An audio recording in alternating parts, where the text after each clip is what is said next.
వైఎస్ఆర్ కాంగ్రెస్ పార్టీలో ప్రధాన భూమిక పోషించే నాయకులందరినీ కూడా టార్గెట్ చేసి అనేక విధాల ఇబ్బందులు పెడతా ఉన్నారు, అనేక రకాల కేసులు పెడతా ఉన్నారు.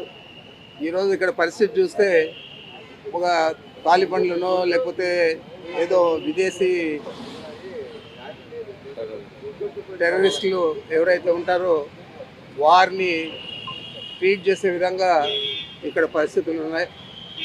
మరి ఒక ప్రజాప్రతినిధికి ఇవ్వాల్సిన గౌరవాన్ని ప్రజాప్రతినిధులుగా ఉన్న చంద్రబాబు నాయుడు కానీ వారి మంత్రివర్గ సభ్యులు కానీ ఎందుకు విస్మరిస్తూ ఉన్నారు నాకు అర్థం కావడం లేదు. మరి ఇది ఇలాగే కొనసాగిన ఇబ్బంది లేదు. వైఎస్ఆర్ కాంగ్రెస్ పార్టీ శ్రేణులు తప్పకుండా ఈ పరిస్థితిని అధిగమించి ఈ ప్రభుత్వానికి బుద్ధి చెప్పే రోజులు దగ్గరలో ఉంటాయి.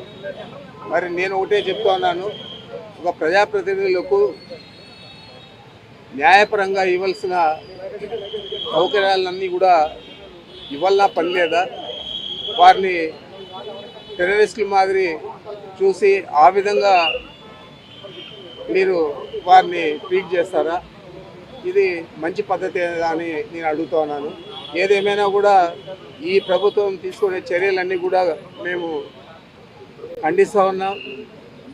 మీరు చేసే ఈ తప్పుడు విధానాలు రాబోయే రోజుల్లో ఇది ఒక అలవాటుగా మిగతా ప్రభుత్వాలకు కూడా మారకూడదని చెప్పి నేను తెలియజేస్తా ఉన్నా.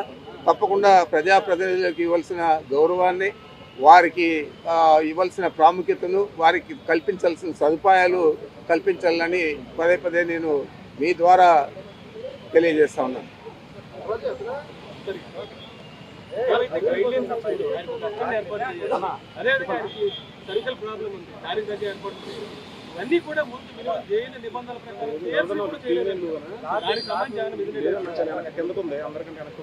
మరి మిథున్ రెడ్డి గారు ఎలాంటి ఇబ్బంది అయినా కూడా ఎదుర్కొంటాడు తప్ప నాకు ఆ సౌకర్యం కావాలి ఈ సౌకర్యం కావాలా అని చెప్పే వ్యక్తి కాదు.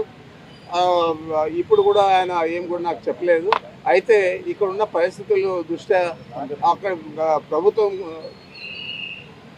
న్యాయపరంగా కల్పించిన సౌకర్యాలు కూడా అందజేసే పరిస్థితుల్లో లేదంటే ఈ ప్రభుత్వం ఏ విధంగా పనిచేస్తూ ఉందో, ఎంత ఖర్చుపూరితంగా వ్యవహారం చేస్తూ ఉందో అది మీ దృష్టికి తెస్తా ఉన్నాను.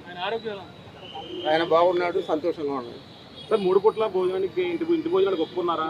రూమ్లో టీవీ అలాంటిది ఏం లేదు. 3 పూట్ల భోజనం లేదు. ఒక పూట భోజనానికి ప్రభుత్వం అది న్యాయస్థానం అది పర్మిషన్ ఇచ్చింది కాబట్టి ఆ విధంగా అలో చేస్తారని నేను అనుకుంటా ఉన్నాను.